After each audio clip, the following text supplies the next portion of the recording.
455.600 лица во земјата живеат во сиромаштија, што е 21,9% од вкупното население.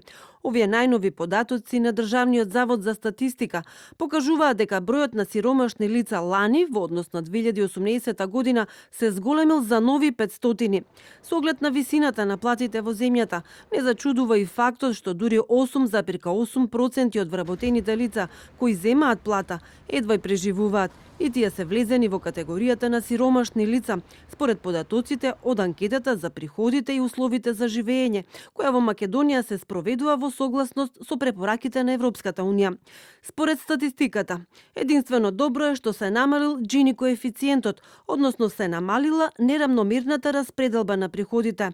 И тоа не е само тренд во 2019 година, туку намалувањето постепено се случува во изминатите 3 години.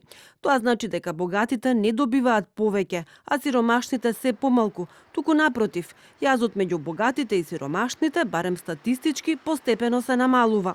Лани тој изнесувал 30,8%, што е подобрување од 1,1% поен во однос на претходната година. Анализирано по типови на домакинства, стапката на сиромаштија на домакинствата составени од двајца возрастни со 2 издржувани деца во 2019 е 19,5%. Според родовата рамноправност, жените се тие кои повеќе осиромашиле, а се потешко преживуваат и се борат со недостиг на храна, облека и низок животен стандард и самците. Статистиката бележи и големо осиромашување на самохраните родители кои чуваат деца. За една година, нивниот број е зголемен за дури 9,3% поени.